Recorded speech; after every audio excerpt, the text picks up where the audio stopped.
Tuan Tesla, Anda telah mendapatkan kemuliaan pria yang terlibat dalam proses kosmik. Siapakah kamu, Tuan Tesla? Ini pertanyaan yang tepat, Mr. Smith, dan saya akan mencoba memberi Anda jawaban yang benar untuk itu. Beberapa orang mengatakan Anda berasal dari negara Kroasia, dari daerah yang disebut Lika, di mana bersama-sama dengan orang-orang menanam pohon, batu, dan langit berbintang. Mereka mengatakan bahwa desa asal Anda diberi nama sesuai dengan bunga gunung, dan bahwa rumah di mana Anda dilahirkan berada di sebelah hutan dan gereja. Sungguh semua itu benar. Saya bangga dengan asal Serbia saya dan tanah air Kroasia saya. Futuris mengatakan bahwa abad ke-22 dilahirkan di kepala Nikola Tesla. Mereka merayakan medan magnet dan menyanyikan lagu-lagu pujian ke mesin induksi. Pencipta mereka disebut pemburu yang menangkap cahaya di jarinya dari kedalaman bumi dan prajurit yang menangkap api dari surga. Bapak arus bolak-balik yang akan membuat fisika dan kimia mendominasi separuh dunia. Industri akan memproklamirkannya sebagai orang suci tertinggi mereka, bangkir untuk para donatur terbesar. Di laboratorium Nikola Tesla untuk pertama kalinya adalah atom yang rusak. Ada yang menciptakan senjata yang menyebabkan getaran gempa. Ada ditemukan sinar kosmik hitam. 5 balapan akan berdoa kepadanya di kuil masa depan, karena mereka telah mengajarkan rahasia besar, bahwa unsur-unsur empedocles dapat disirami dengan kekuatan hidup dari ether. Ya, ini adalah beberapa penemuan terpenting saya. Saya seorang pria yang kalah. Saya belum mencapai hal terhebat yang saya bisa.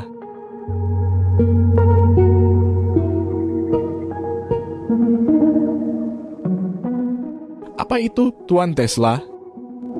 Saya ingin menerangi seluruh bumi. Ada cukup listrik untuk menjadi matahari kedua. Cahaya akan muncul di sekitar Khatulistiwa sebagai cincin di sekitar Saturnus. Manusia belum siap untuk yang besar dan baik. Di Colorado Springs saya merendam bumi dengan listrik. Juga kita dapat menyirami energi lain seperti energi mental positif. Mereka berada dalam musik Bach atau Mozart atau dalam syair penyair besar. Di bagian dalam bumi ada energi joy, peace and love. Ekspresi mereka adalah bunga yang tumbuh dari bumi, makanan yang kita dapatkan darinya dan segala sesuatu yang membuat tanah leluhur manusia. Saya telah menghabiskan bertahun-tahun mencari cara agar energi ini dapat mempengaruhi orang. Keindahan dan aroma mawar dapat digunakan sebagai obat dan sinar matahari sebagai makanan. Hidup memiliki bentuk yang tak terbatas dan tugas para ilmuwan adalah menemukan mereka dalam setiap bentuk materi. Ada 3 hal yang penting dalam hal ini. Semua yang saya lakukan adalah mencari mereka. Saya tahu saya tidak akan menemukannya, tetapi saya tidak akan menyerah pada mereka. Apa itu? Satu masalah adalah makanan. Apa energi bintang atau terestrial untuk memberi makan orang lapar di bumi? Dengan apa air anggur semua haus sehingga mereka dapat bersorak di hati mereka dan memahami bahwa mereka adalah dewa. Hal lain adalah menghancurkan kekuatan kejahatan dan penderitaan di mana kehidupan manusia berlalu. Mereka kadang-kadang terjadi sebagai epidemi di kedalaman ruang.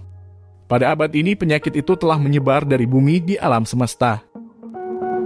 Hal ketiga adalah adakah kelebihan cahaya di alam semesta? Saya menemukan bintang yang oleh semua hukum astronomi dan matematika dapat menghilang dan tidak ada yang tampaknya dimodifikasi. Bintang ini ada di galaksi ini. Cahayanya dapat terjadi dalam kepadatan seperti itu yang cocok dengan bola yang lebih kecil dari apel, lebih berat daripada tata surya kita. Agama dan filsafat mengajarkan bahwa manusia dapat menjadi Kristus, Buddha, dan Zoroaster. Apa yang saya coba buktikan adalah lebih liar dan hampir tidak bisa dicapai. Inilah yang harus dilakukan di alam semesta sehingga setiap makhluk terlahir sebagai Kristus, Buddha, atau Zoroaster. Saya tahu bahwa gravitasi rentan terhadap semua yang Anda butuhkan untuk terbang, dan niat saya bukanlah untuk membuat perangkat terbang, pesawat atau rudal, tetapi mengajar individu untuk mendapatkan kembali kesadaran di sayapnya sendiri. Lebih lanjut, saya mencoba untuk membangkitkan energi yang terkandung di udara. Ada sumber energi utama.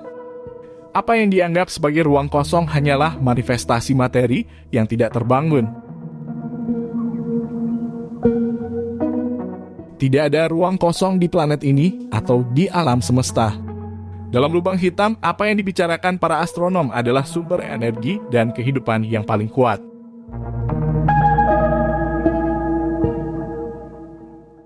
Di jendela kamar Anda di Hotel Waldorf Astoria, di lantai 33, setiap pagi, burung-burung tiba. Seorang pria harus sentimental terhadap burung-burung. Ini karena sayap mereka. Manusia memilikinya sekali, nyata, dan terlihat. Anda belum berhenti terbang sejak hari-hari yang jauh di Smiljan. Saya ingin terbang dari atap dan saya jatuh perhitungan anak-anak bisa salah. Ingat, saya pemuda memiliki segalanya dalam hidup. Pernahkah Anda menikah? Tidak diketahui bahwa Anda memiliki kasih sayang untuk cinta atau untuk seorang wanita. Foto-foto dari pemuda menunjukkan Anda adalah pria yang tampan. Ya, aku tidak. Ada dua pandangan banyak sayang atau tidak sama sekali. Pusat ini berfungsi untuk meremajakan ras manusia. Wanita untuk orang tertentu melihara dan memperkuat vitalitas dan semangatnya. Menjadi lajang tidak sama dengan orang lain. Saya memilih jalan kedua itu. Pengagum Anda mengeluh bahwa Anda menyerang relativitas. Yang aneh adalah pernyataan Anda bahwa masalah itu tidak memiliki energi. Semuanya dipenuhi dengan energi, gimana itu? Pertama adalah energi nggak penting.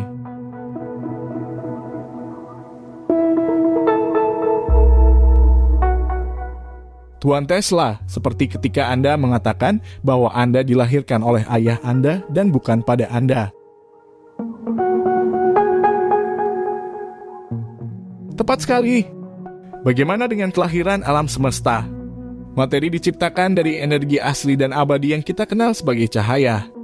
Ia bersinar dan telah muncul bintang, planet, manusia, dan segala sesuatu di bumi dan di alam semesta. Materi adalah ekspresi bentuk cahaya yang tak terbatas karena energi lebih tua dari itu. Ada 4 hukum penciptaan. Yang pertama adalah bahwa sumber dari semua plot yang membingungkan dan gelap yang tidak dapat dipahami oleh pikiran atau ukuran matematika. Dalam plot itu cocok untuk seluruh alam semesta. Hukum kedua adalah menyebarkan kegelapan yang merupakan sifat cahaya sejati dari yang tak dapat dijelaskan dan itu ditransformasikan menjadi cahaya. Hukum ketiga adalah kebutuhan cahaya untuk menjadi masalah cahaya. Hukum keempat adalah tidak ada awal dan tanpa akhir. 3 hukum sebelumnya selalu terjadi dan penciptaan itu abadi. Dalam permusuhan terhadap teori relativitas, Anda pergi sejauh ini bahwa Anda mengadakan kuliah melawan penciptanya di pesta ulang tahun Anda. Ingat, itu bukan ruang yang melengkung, tetapi pikiran manusia yang tidak bisa memahami ketidakterbatasan dan keabadian. Jika relativitas telah dipahami dengan jelas oleh penciptanya, ia akan memperoleh keabadian, bahkan secara fisik, jika ia senang. Saya adalah bagian dari cahaya, dan itu adalah musiknya. Sang cahaya mengisi 6 inderaku, aku melihatnya, mendengar, merasakan, mencium, menyentuh, dan berpikir. Memikirkannya berarti indera keenam saya. Partikel cahaya adalah catatan tertulis.